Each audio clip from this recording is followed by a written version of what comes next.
Hi, welcome to trying to figure out who we're writing for as far as the literature review goes.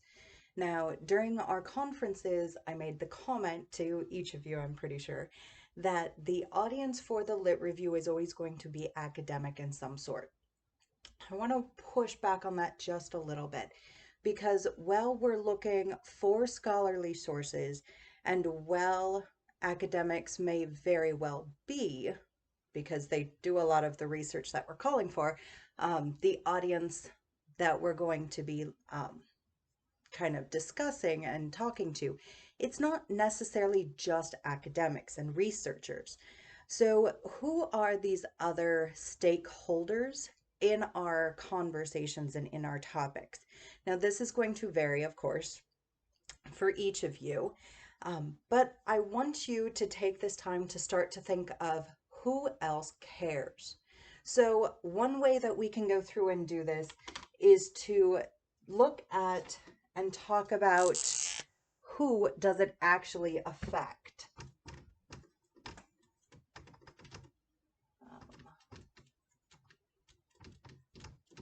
So, who does this topic actually affect? Maybe that's nurses, maybe that's patients, maybe that's scientists, maybe that's space explorers, I don't know, whomever, right? But who is actually affected?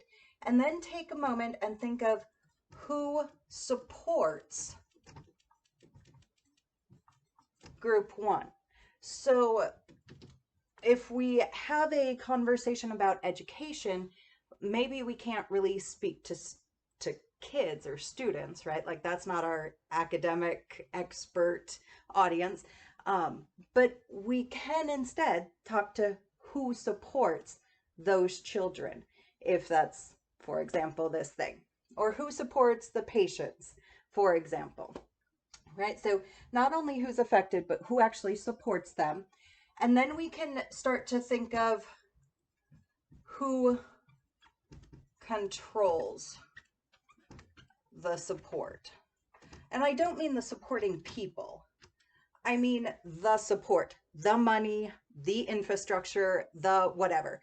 Who controls that? Who actually has power over this thing that we're talking about that needs to be changed, that we see that we need additional research on or something, et cetera, et cetera. So, who actually controls that support?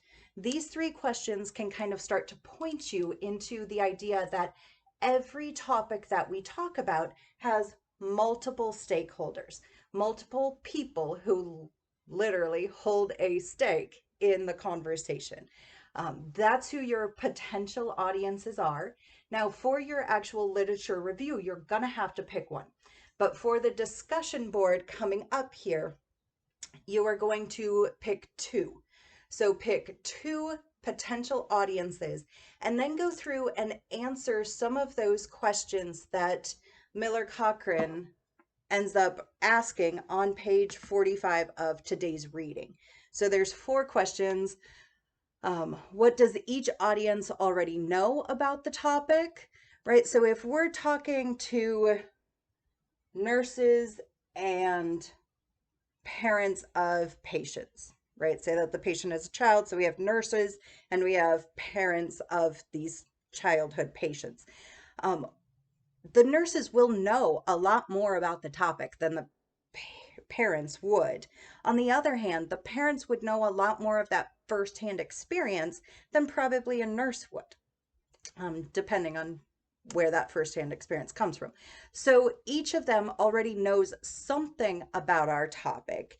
Each stakeholder, because of their experience in it, knows something. What is that? What can we kind of assume that they already have knowledge about? Next thing, what does each audience need to know? What information do you need to make sure to include?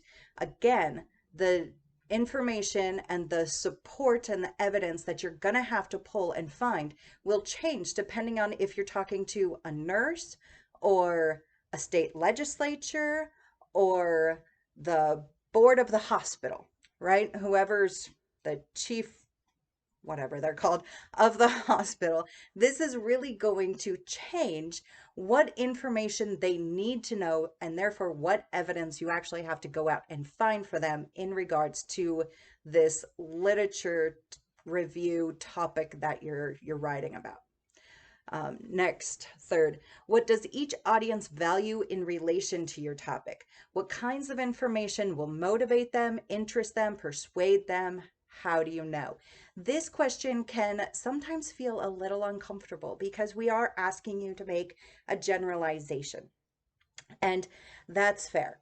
It's fair and, excuse me, understandable to have those uncomfortabilities when making assumptions. So we can assume, right, that parents perhaps would be more persuaded by pathos with those emotional kind of stories, which they could now apply or possibly see in their child. And oh my goodness, now they're going to be persuaded.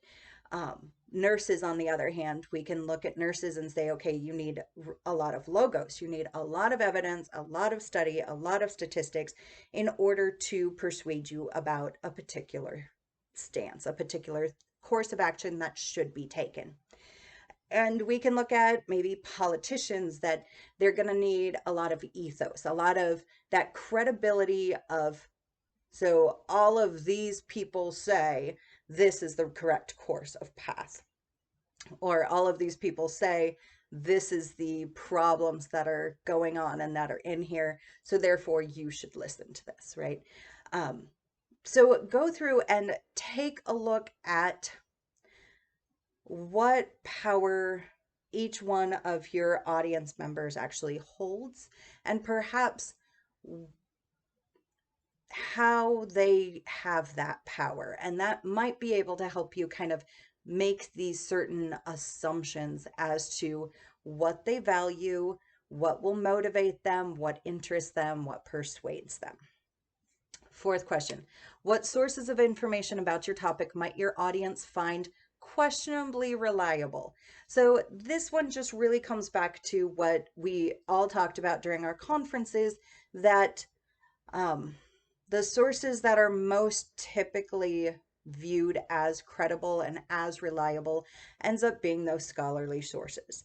So sparingly use non-scholarly expert, like trade sources still.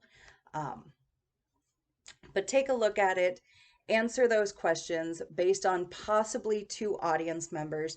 When you go through and you start to look at those answers, along with some of the other things, right? Briefly describe what additional types of sources or types of evidence you might need. We should be able to kind of see which audience we like better, which audience we're most likely to persuade, or we're most comfortable in writing for. That there is this research, but there's also this other problem, this other research that needs to be done, and making a call for change in that way through our review of the literature. So hopefully by the end of this, you'll have your audience kind of picked out. For the discussion board, lastly, just remember to go through and reply to two of your classmates. If there's some value or way to persuade the audience, that one of the audience that they've chosen, provide that just as a comment. Similarly, if there's another audience that perhaps is not the two that they picked, put that out there. Maybe it would be, interesting to see and to look at this audience instead. And we can always, read those and make those decisions. So reply to two, do the discussion board, and I'll see you next week.